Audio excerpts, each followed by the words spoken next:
السلام علیکم ورحمۃ اللہ وبرکاتہ۔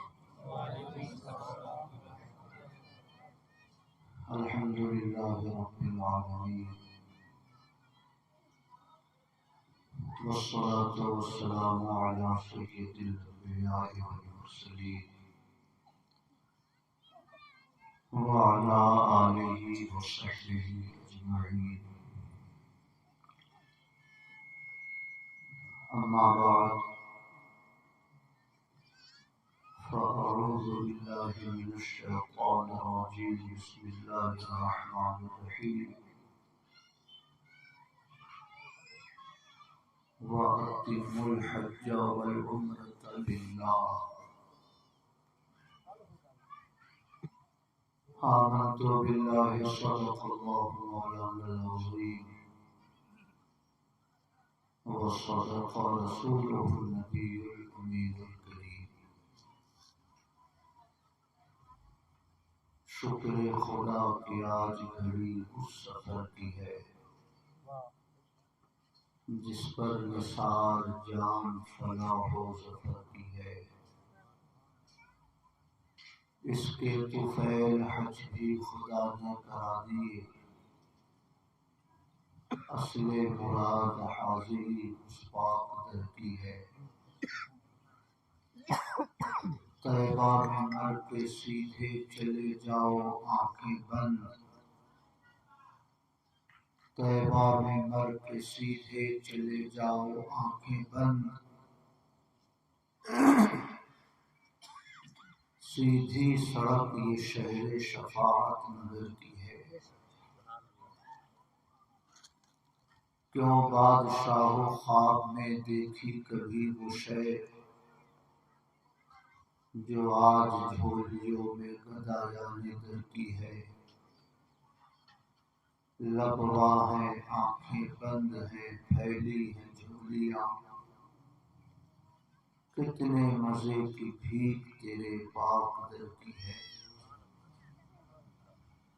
سرکار ہم کمینوں میں طرز ادب کہاں، سرکار ہم کمینوں میں طرز ادب کہاں، ہم کو تو بس تمیز یہی بھیک بھر کی ہے۔ تجھ سے چھپائیں منہ تو کریں کس کے سامنے، تجھ سے چھپائیں منہ تو کریں کس کے سامنے، کیا اور بھی کسی سے توقع نظر کی ہے۔ مانگیں گے مانگے جائیں گے منہ مانگی پائیں گے، سرکار میں نہ لا ہے نہ حاجت خبر کی ہے۔ ان کے حضور ہاتھ بڑھانے کی دیر تھی، دوری قبول و عرض میں بس ہاتھ بھر کی ہے۔ آ کچھ سنا دے عشق کے بولوں میں اے رضا، مشتاق طبع لذت سوز جگر کی ہے۔ انتہائی احترام و عقیدت کے ساتھ اپنے آقا کے دربار بزرگوار میں درود و سلام پیش کیجیے اللہم صلی علی سیدنا و مولانا محمد معدن الجود والکرم وعلی آلہ وصحبہ وبارک وسلم صلاۃ و سلام علیک یا رسول اللہ۔ رفیقان گرامی،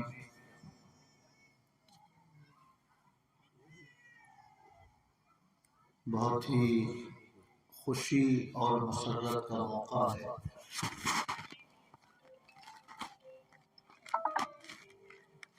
کل ہمارے درمیان سے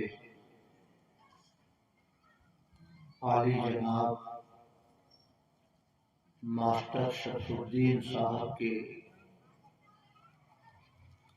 فرزند ارجمند اپنے والد کریم کی طرف سے حج بدل ادا کرنے کے لیے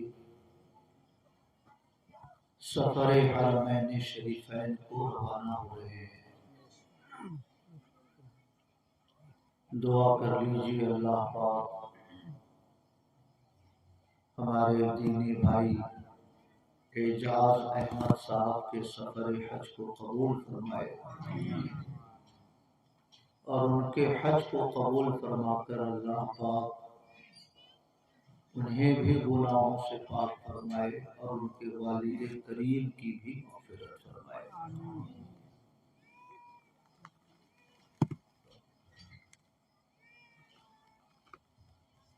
تھوڑی دیر کے لیے میں آپ حضرات کے بیچ میں آیا ہوں۔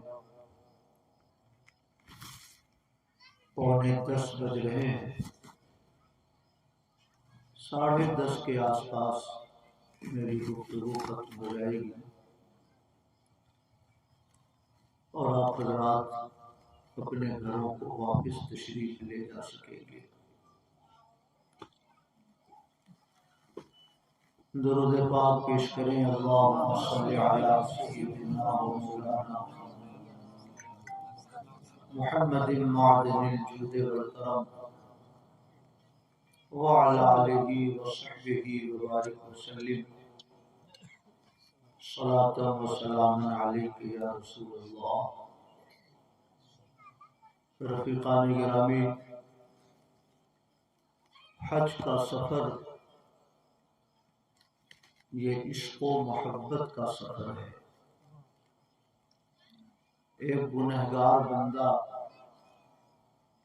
اپنے رب کے دروازے کرم پہ حاضر ہو کر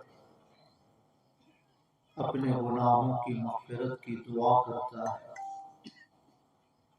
جس پیغمبر کا کلمہ اس نے زندگی بھر پڑھا، اس پیغمبر کی چوکھٹ پہ حاضر ہو کر غلامی کی سند لینے کی کوشش کرتا ہے۔ تو یہ پورا سفر عشق کا سفر ہے، محبت کا سفر ہے، وارفتگی کا سفر ہے۔ اس لیے یہ موقع شور شرابے کا نہیں ہے، یہ موقع جانے والے بھائیوں کے لیے اپنے گناہوں پہ رونے کا موقع ہے اور پاس پڑوس کے بھائیوں کے لیے اپنے جانے والے بھائیوں کو دعا دینے کا موقع ہے۔ شارح بخاری حضرت علامہ مفتی شریف الحق صاحب علیہ الرحمہ ارشاد فرماتے ہیں کہ جب حضور صدر الشریعہ نے حج کا ارادہ کیا تو گھوسی سے ہی ان کی طبیعت ناساز تھی، بخار کی حالت میں تھے، مگر چونکہ سفر مدینہ کا ارادہ تھا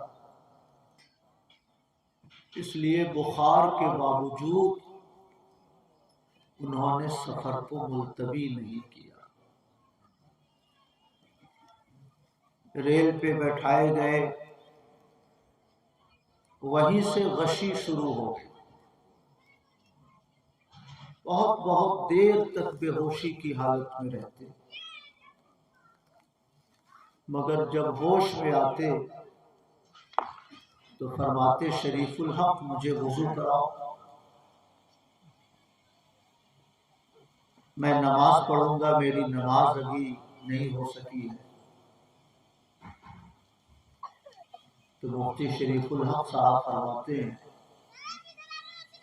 کہ میں ان سے کہتا حضور آپ پر اتنی نقاہت طاری ہے کہ آپ اٹھنے کے لائق نہیں ہیں، غشی آپ کے اوپر طاری ہے،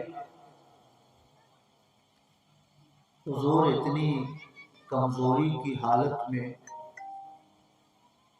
تو شریعت اپنے ماننے والوں کو رخصت دیتی ہے۔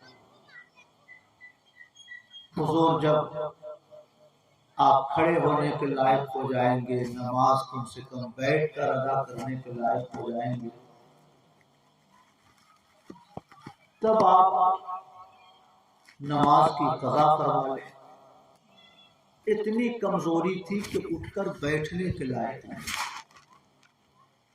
اور مسلسل بے ہوشی کی حالت میں رہتے،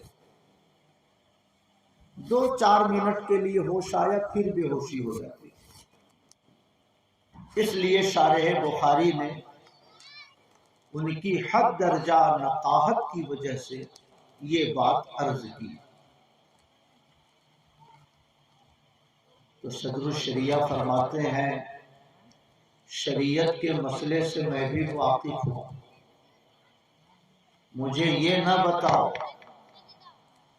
وضو کا انتظام کرو، وقت گزرا جا رہا ہے اور میں اپنے رب کے دروازے کرم کے سر نہ جھکا سکا، اور تم مجھے شریعت کی رخصت بتا رہے ہو، مجھے وضو کراؤ میں نماز ادا کروں۔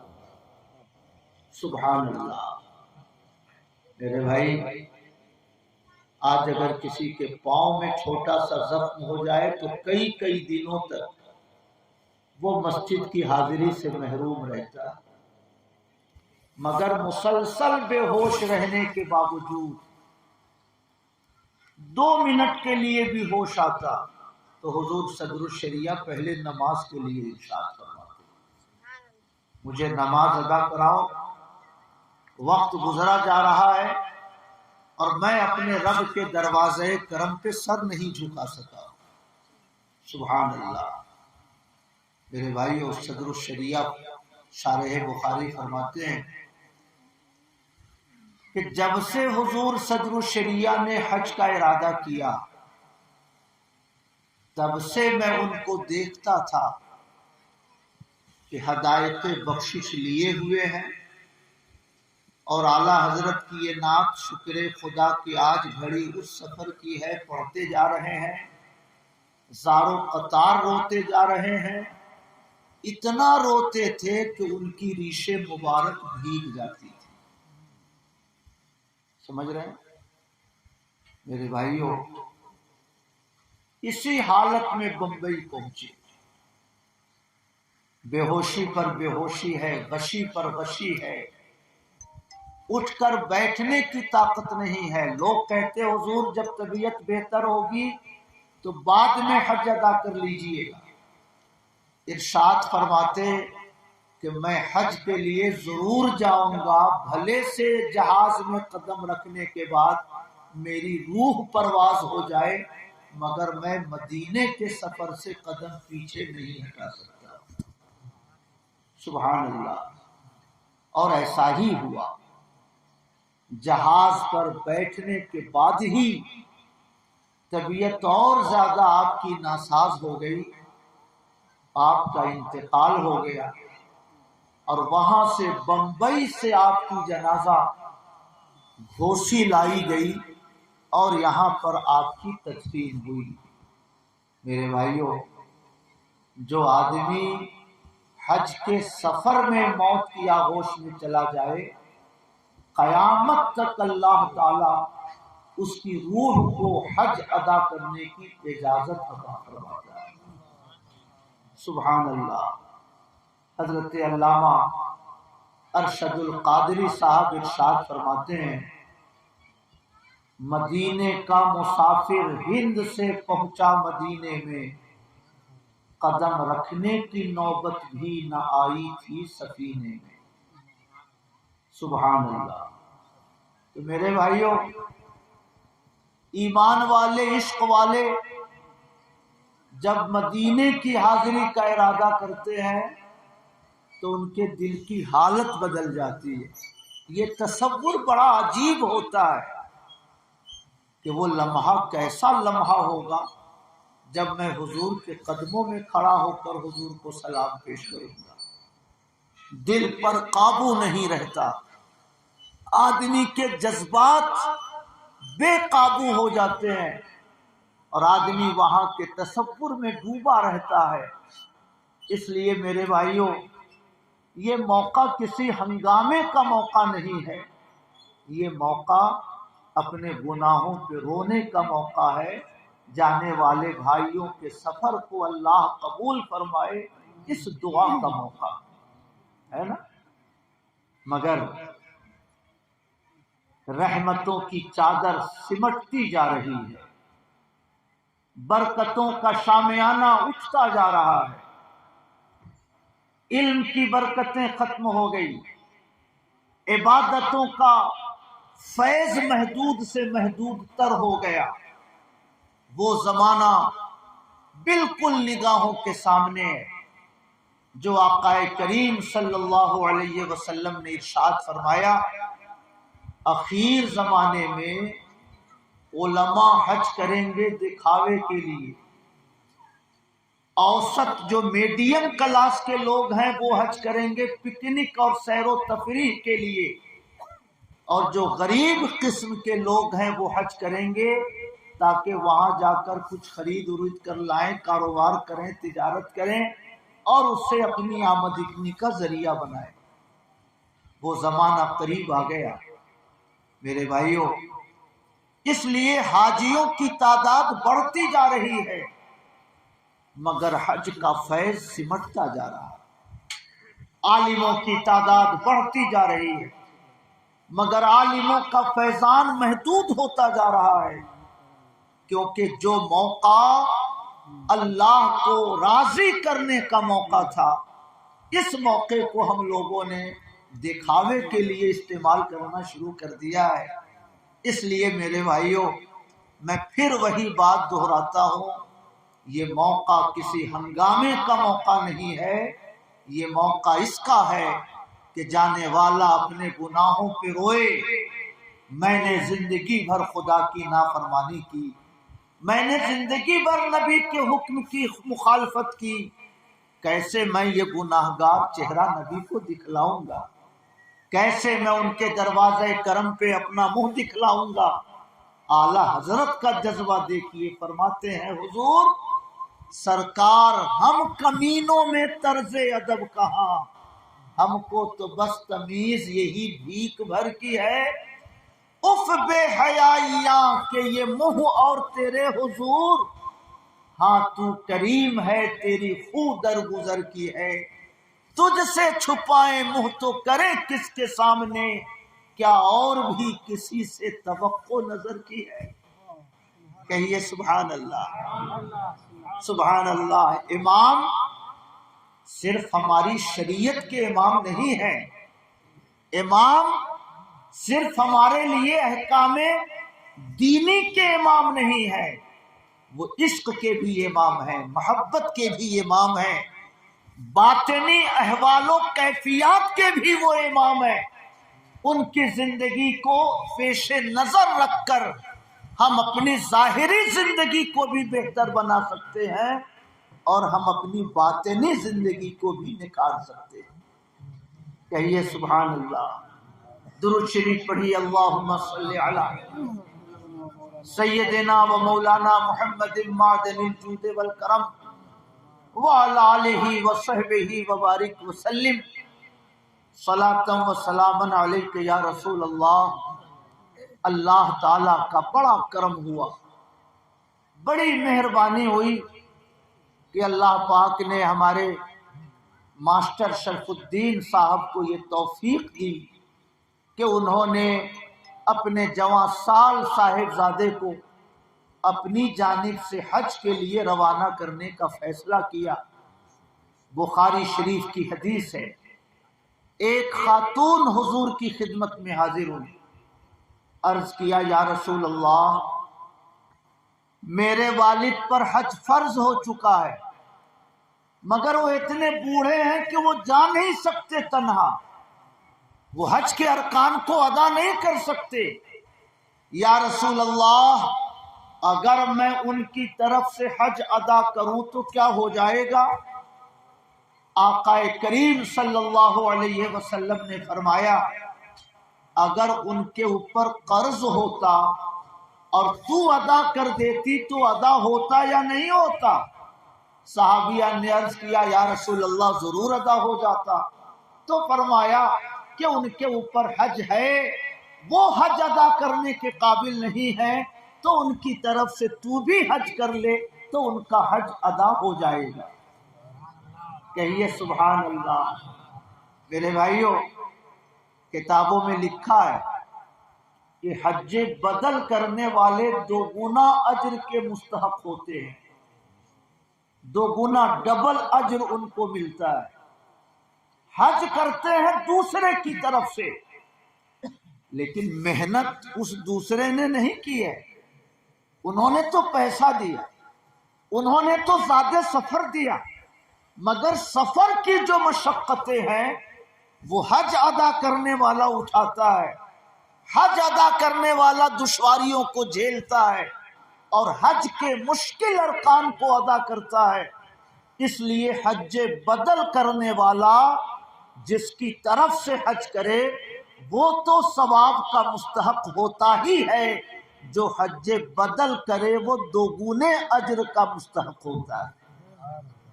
کہیے سبحان اللہ، اور محبت سے کہیے سبحان اللہ۔ اس لیے اللہ کا بڑا کرم ہے، اللہ پاک کی بڑی مہربانی ہے کہ انہوں نے ہمارے اعجاز صاحب کی زندگی میں یہ مبارک لمحہ عطا فرمایا کہ وہ اپنے والد کریم کی طرف سے حج بدل ادا کرنے وہ مکہ مکرمہ مدینہ منورہ روانہ ہو رہے ہیں۔ سب لوگ دعا کیجئے کہ اللہ پاک ان کے سفر کو آسان فرمائے اور اللہ پاک ان کے سفر کو قبول فرمائے۔ حج، میں ہمیشہ سے یہ بات کہتا ہوں کہ حج پیسوں سے نہیں ہوتا، حج اللہ کے فضل اور اس کی توفیق سے ہوتا ہے۔ سمجھ رہے ہیں؟ پیسوں سے نہیں ہوتا۔ ہمارے ماسٹر شرف الدین صاحب جب ملتے تھے دودھی میں تو ہم لوگ بھی ذکر کرتے تھے ماسٹر صاحب حج کے لیے کیوں نہیں جا رہے، حج کے لیے کیوں نہیں جا رہے؟ قانونی رکاوٹیں تھیں، دشواریاں تھیں، اللہ تعالیٰ نے انہیں توفیق دی کہ خود نہ جا سکے تو اپنے صاحبزادے کو اس سعادت کے لیے انہوں نے روانہ کیا۔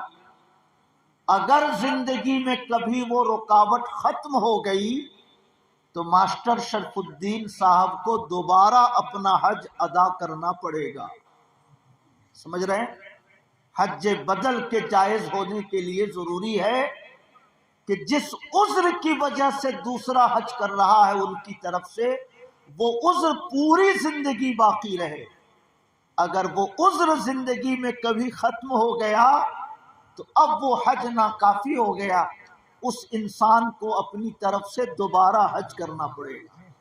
تو دعا کر دیجئے کہ اللہ پاک ہمارے اعجاز صاحب کی دعاؤں کو قبول فرما کر قانونی رکاوٹیں دور فرمائے اور ہمارے ماسٹر شرف الدین صاحب بنفس نفیس جا کر کے بھی رحمتوں کے اس دروازے کرم کا دیدار کر سکیں۔ سبحان اللہ۔ خواجہ غریب نواز رضی اللہ تعالیٰ عنہ فرماتے ہیں کہ خانہ کعبہ کو ایک نظر دیکھنا 1000 سال کی عبادت سے افضل عبادت ہے۔ سمجھ رہے ہیں؟ 1000 سال کی نفل عبادت سے افضل عبادت ہے۔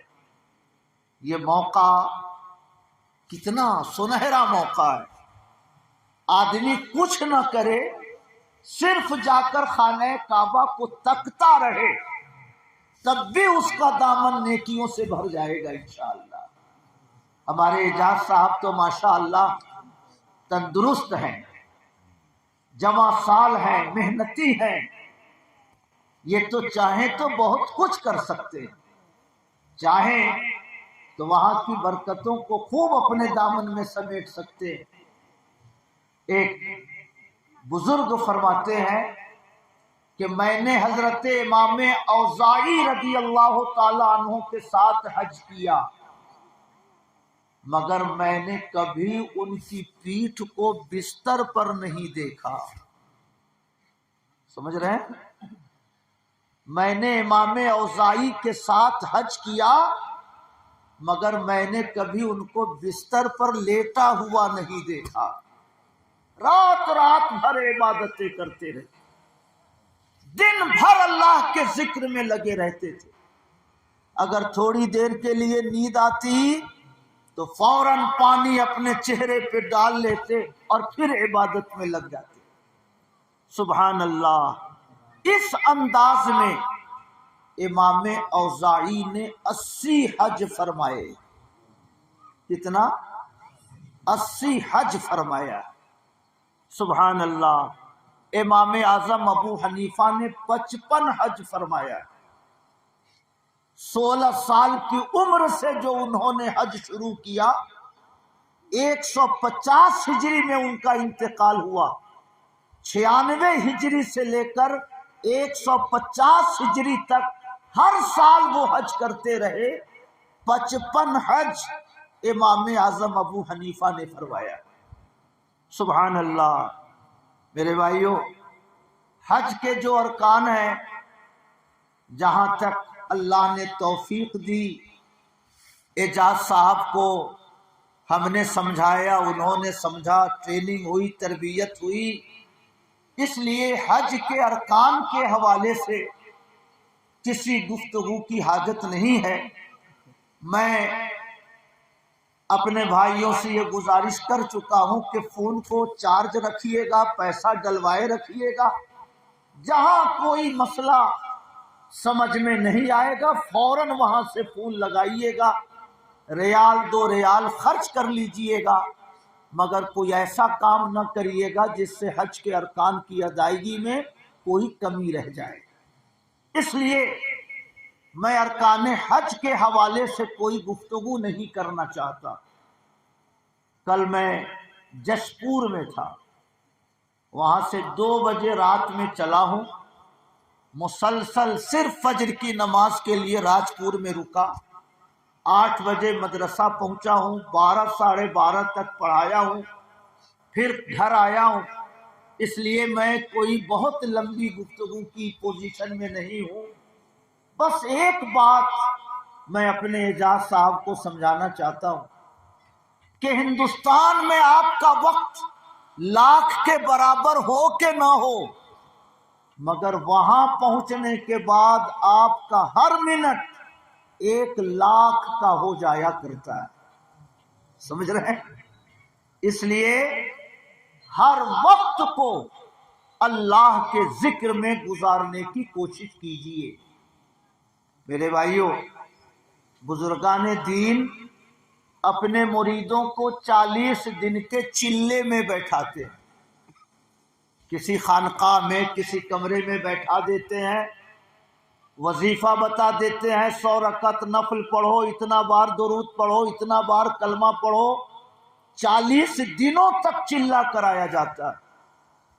اعلیٰ حضرت امام احمد رضا بھی جب مرید ہونے پہنچے مارہرہ شریف، تو وہاں پر بھی کسی کو خلافت دینے سے پہلے چلا کرایا جاتا تھا، مگر اعلیٰ حضرت اپنے والد کے ساتھ مرید ہونے پہنچے، سید آل رسول احمدی نے والد کو بھی مرید کیا اور بیٹے کو بھی مرید کیا، اور اسی مجلس میں سید آل رسول احمدی نے تمام سلاسل کی اجازت و خلافت حضور اعلیٰ حضرت کو عطا فرما دی۔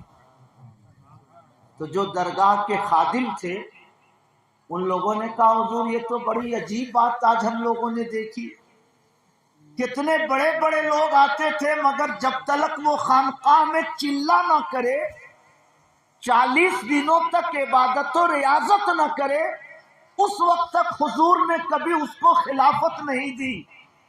مگر یہ جوان سال عالم دین آئے اور پہلی ہی ملاقات میں آپ نے اجازت و خلافت دے دی۔ سید آل رسول احمدی نے فرمایا کہ لوگ آتے تھے تو تاریک دل لے کر آتے تھے، زنگ آلود دل لے کر میرے پاس آتے تھے، تو دلوں کے زنگ کو دور کرنے کے لیے میں چلا کروایا کرتا تھا، مگر مولانا احمد رضا آئے تو روشن دل لے کر آئے، تابناک دل لے کر آئے۔ انہیں صرف نسبت کی ضرورت تھی، وہ نسبت میں نے انہیں دے دی ہے، اور بارگاہ نبوی سے روحانی طور سے ان کا سلسلہ نسبت ہم نے جوڑ دیا ہے۔ لوگ میلا کو چیلا دل لے کر آتے تھے، اس لیے میں ان سے چلا کرواتا تھا، یہ تو چمکتا ہوا روشن دل لے کر میرے پاس آئے۔ کہیے سبحان اللہ۔ اور اسی مجلس میں فرمایا کہ اب تک مجھے فکر تھی کہ قیامت کے دن اللہ پوچھے گا کہ آل رسول میرے لیے کیا لائے ہو، تو میں اپنے رب سے کیا عرض کروں گا، مگر اب میرے دل کی یہ فکر ختم ہو گئی۔ اب اگر اللہ تعالیٰ پوچھے گا کہ آل رسول میرے لیے کیا لائے ہو، تو اب میں عرض کروں گا کہ مولا تیرے لیے احمد رضا لے کے آئے۔ نعرہ تکبیر، نعرہ رسالت، مسلک اعلی حضرت، مسلک اعلی حضرت حضرت علامہ مفتی محمود صاحب قبلہ زندہ نعرہ تکبیر۔ سبحان اللہ، میں تیرے لیے احمد رضا لے کر آیا۔ سبحان اللہ۔ اس لیے میرے بھائیوں، امام احمد رضا سے ہم لوگ اتنا تعلق رکھتے ہیں کہ ان کے خلاف کچھوچھا والے بولیں تو ہم کچھوچھا والوں کو بھی گوارا نہیں کرتے، ان کے خلاف اگر اناؤ والے بولیں تو ان کو بھی ہم گوارا نہیں کرتے۔ سمجھ رہے ہیں؟ اعلیٰ حضرت یہ ہمارے دین کی پہچان ہے، اعلیٰ حضرت یہ ہمارے لیے ایمان کی پہچان ہے۔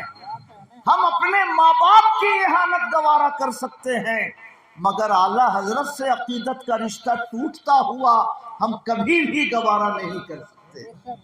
سبحان اللہ۔ بات دوسری طرف چلی جائے گی، مگر ایک بات کہہ کر میں پھر اپنی اصلی جگہ پر آتا ہوں۔ ہاشمی میاں، مدنی میاں، ان دونوں کے والد کا نام ہے سید محمد اشرفی جیلانی، عرف میں ان کو کہا جاتا ہے محدث اعظم ہند۔ اعلیٰ حضرت کے شاگرد ہیں، فتویٰ نویسی سیکھنے کے لیے اعلیٰ حضرت کی خدمت میں یہ تشریف لے گئے تھے۔ وہ ان کا ایک خطبہ ہے، خطبہ صدارت ناگپور، یہ چھپا ہوا ہے خطبہ، یہ نیٹ پر موجود ہے۔ مجدد اعظم کے نام سے رضا مشن مالیگاؤں والوں نے اس کو چھپوایا ہے، اور المیزان بمبئی کا جو امام احمد رضا نمبر ہے اس میں بھی یہ مضمون شامل ہے۔ محدث اعظم ہند فرماتے ہیں کہ میں محدث صورتی سے علم حدیث پڑھتا تھا۔ علامہ وسیع احمد محدث صورتی یہ صدر الشریعہ کے بھی استاد ہیں، یہ محدث اعظم کے بھی استاد ہیں۔ محدث اعظم فرماتے ہیں کہ میں علامہ محدث صورتی کو دیکھتا تھا کہ یہ صبح و شام اعلیٰ حضرت کا ذکر کرتے ہیں۔ یہ کون ہے محدث صورتی؟ جیسے کسی حافظ کو قرآن کے 30 پارے یاد ہوتے ہیں، ویسے ہی محدث صورتی کو بخاری کی دونوں جلدیں زبانی یاد تھی۔ سمجھ رہے ہیں؟ بخاری شریف کی دونوں جلدیں ان کو زبانی یاد تھی۔ ایک صفحہ بخاری شریف کا اگر ہم میں سے کوئی دن بھر میں یاد کر لے تو آپ کہہ سکتے ہیں کہ انتہائی ذہین آدمی ہے۔ اس صفحے کی بخاری شریف اس سائز کی، صفحہ چوڑا لمبا، ایک صفحے میں کم سے کم 50-100 راویوں کا نام، ایک سند آتی ہے، پھر تحویل سند ہوتا ہے، پھر دوسرے راویوں کا نام، پھر تحویل سند، پھر راویوں کا نام. ایک صفحہ یاد جو کر لے دن بھر میں بہت ذہین. مگر محدث سورتی کو بخاری کی دونوں جلدیں زبانی یاد تھی. سبحان اللہ. فرماتے ہیں محدث اعظم ہند کہ میں ان کو دیکھتا تھا کہ صبح و شام اعلی حضرت کا ذکر کرتے.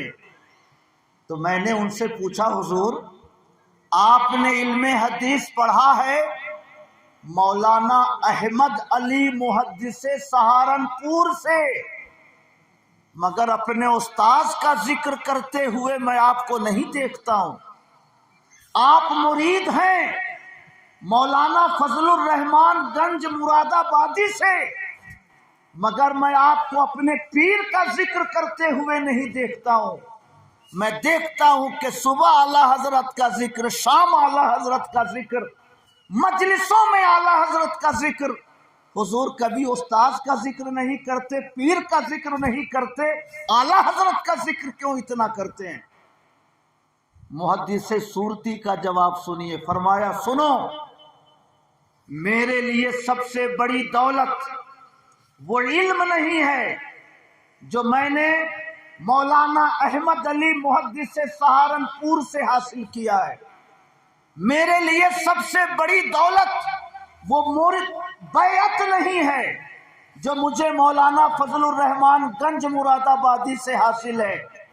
میرے لیے سب سے بڑی دولت وہ ایمان ہے جو مجھے مولانا احمد رضا کی چوکھٹ سے ملا ہے. نعرہ تکبیر، نعرہ رسالت، فیضان اعلی حضرت، مسلک اعلی حضرت، عشق محبت، عشق محبت، عشق محبت، عشق محبت، اعلی حضرت، نعرہ تکبیر، نعرہ رسالت. سبحان اللہ. میرے لیے سب سے بڑی دولت وہ ایمان ہے جو مجھے مولانا احمد رضا کی بارگاہ سے ملا ہے. اس لیے میں ان کا ذکر کرتا ہوں اور ان کے ذکر سے میری روح کو خوشی ملا کرتی ہے. محدث اعظم کے استاذ کو ایمان کی روشنی اعلی حضرت کی بارگاہ سے ملی. ہم لوگ کس کھیت کی مولی ہیں، ہم لوگ کس گنتی میں ہیں. اس لیے میرے بھائیوں، اس دور میں جو اعلی حضرت سے کٹ جاتا ہے وہ بغیر وہ کٹی ہوئی پتنگ کی طرح ہو جاتا ہے. کبھی وہابیت کے دلدل میں گرتا ہے، کبھی رافضیت کے دلدل میں گرتا ہے، کبھی صلح کلیت کے دلدل میں وہ چلا جاتا ہے. جو اعلی حضرت سے نفرت کا اظہار کرے سمجھ لو کہ وہ ایمان اور عقیدے کا چور ہے. وہ اعلی حضرت کی بارگاہ سے نہیں کاٹنا چاہتا بلکہ وہ آپ کے دلوں کا رشتہ وہ گنبد خضرا سے کاٹنا چاہتا ہے. وہ اعلی حضرت سے کاٹ کر آپ کو گمراہی کے دلدل میں پھینکنا چاہتا ہے. کہیے سبحان اللہ. محدث اعظم ہند فرماتے ہیں کہ فتویٰ میں لکھتا تھا، اس بارگاہ میں اتنا منہ لگو ہو گیا تھا، شوخ ہو گیا تھا کہ کبھی کبھی فتویٰ لکھتا، حوالے کی عبارتیں تلاش کر لیتا، مگر اعلیٰ حضرت سے میں عرض کرتا حضور ایسا ایسا مسئلہ آیا ہے مگر حوالے کی عبارت کی ضرورت ہے. حضور اس سلسلے میں کوئی حوالے کی عبارت ہو تو ارشاد فرمائیں. اعلیٰ حضرت فرماتے فلاں کتاب کی فلاں جلد کے فلاں باب میں صفحے کے اس طرف دیکھیے، یہ عبارت وہاں پر موجود ہے. میں دنگ رہ جاتا، میں عرض کرتا حضور یہ علم آپ کو کہاں سے ملا؟ اعلیٰ حضرت فرماتے میرا اپنا کچھ نہیں ہے، یہ جو کچھ ہے یہ آپ کے بابا جان غوث اعظم کی عطا ہے. کہیے سبحان اللہ، اور محبت سے کہیے سبحان اللہ. محدث اعظم ہند اسی خطبے میں لکھتے ہیں کہ اللہ نے اعلی حضرت کے قلم کو اپنی حفاظت میں لے لیا تھا، اللہ نے ان کے قلم کو خطاؤں سے محفوظ فرما دیا تھا، ان کے قلم کو اللہ نے اپنی حفاظت میں لے لیا تھا۔ کہیے سبحان اللہ۔ یہ کوئی چھوٹی موٹی بات نہیں ہے، میری طرح کوئی جھولا چھاپ مولوی یہ نہیں کہہ رہا ہے۔ سبحان اللہ۔ صدر الشریعہ کے استاذ، محدث اعظم ہند کے استاذ، علامہ سردار علی خان کے استاذ، جنہیں بخاری کی دونوں جلدیں زبانی یاد تھی، وہ فرما رہے ہیں کہ میرے لیے سب سے بڑی دولت وہ ایمان ہے جو مجھے امام محمد رضا کی چوکھٹ سے حاصل ہوا۔ کہیے سبحان اللہ۔ اس لیے میرے بھائیوں، اعلی حضرت کی چوکھٹ سے الگ نہ ہوئیے گا، اعلی حضرت کی بارگاہ سے ہٹنے کی جسارت نہ کیجیے گا۔ اعلی حضرت سے جو کٹ جاتا ہے، مشاہدہ ہے کہ وہ گمراہی کے دلدل میں گر جایا کرتا ہے، وہ صلح کلیت کے دلدل میں گر جاتا ہے۔ اللہ کا شکر ہے کہ اللہ نے ہمارے علاقے کو وہابیت کی وبا سے محفوظ رکھا ہے۔ اکا دکا کوئی جرثومہ، کوئی وائرس کسی خطے میں ہو تو میں انکار نہیں کرتا، لیکن الحمدللہ 99% مسلمان اس خطے میں صحیح العقیدہ ہیں، اعلی حضرت سے رشتہ عقیدت رکھنے والے لوگ ہیں، مگر اب بھانت بھانت کے مولوی علاقے میں گھس کر اعلی حضرت سے ہمارے دلوں کے رشتے کو کمزور کرنا چاہتے ہیں۔ سمجھ رہے ہیں؟ اس لیے اعلی حضرت سے نہ کٹیے گا۔ محدث سورتی فرماتے ہیں کہ مجھے جو ایمان کی دولت ملی ہے وہ امام احمد رضا کی چوکھٹ سے ملی۔ کہیے سبحان اللہ۔ درود شریف پڑھی۔ اللہم صلی علی سیدنا و مولانا محمد معدن الجود والکرم وعلی آلہ وصحبہ وبارک وسلم صلاۃ و سلام علیک یا رسول اللہ۔ بات کہاں سے شروع ہوئی اور کہاں چلی گئی؟ بات چلی تھی چلے پر کہ بزرگان دین اپنے مریدوں کو چلہ کرواتے تھے تاکہ روح کی کثافت ختم ہو جائے۔ جو روح کے اندر جو کثافت پیدا ہو گئی ہے، 40 دنوں تک اللہ کے ذکر سے وہ کثافت دور ہو جائے اور اس کا باطن اللہ کے ذکر کے نور سے جگمگا اٹھے۔ سبحان اللہ۔ یہ حج بھی اسی روحانی سفر کا ایک چلہ ہے۔ سمجھ رہے ہیں؟ یہ حج کا سفر یہ بھی روحانی ترقی کا ایک چلہ ہے۔ اور میرے بھائیوں، جو حج کرنے والا ان 40 دنوں کو محبت سے، محنت سے، اللہ کے فضل و کرم سے اللہ کے ذکر میں گزار لیتا ہے، وہاں جو عادت بن جاتی ہے، میں نے 90% حاجیوں کو دیکھا کہ آنے کے بعد بھی الحمدللہ وہ عادت ان کی ختم نہیں ہوتی ہے۔ سمجھ رہے ہیں؟ اس لیے میرے بھائیوں، حج کا سب سے بڑا فارمولہ ہے کوئی لمحہ برباد نہ جائے، کوئی وقت ضائع نہ جائے۔ کھانا یہ تو انسانی ضرورت ہے، 2 گھنٹے 4 گھنٹے 6 گھنٹے سونا یہ تو انسانی ضرورت ہے، بیت الخلا جانا یہ تو انسانی ضرورت ہے، انسان اس سے دور نہیں بھاگ سکتا، مگر اس کے علاوہ جو وقت ہے، سبحان اللہ، کمرے میں رہو تو درود شریف پڑھتے رہو، بس پہ چلو تو لا الہ الا اللہ پڑھتے رہو، ساتھی گفتگو کر رہے ہو، کھینی لگا رہے ہو، لگانے دو، مگر تمہاری زبان پر استغفر اللہ استغفر اللہ استغفر اللہ کا ورد رہے۔ ان 40 دنوں کو اگر خوبصورتی سے استعمال کر لو گے تو تمہاری زندگی کے بچے ہوئے 40 سال بھی الحمدللہ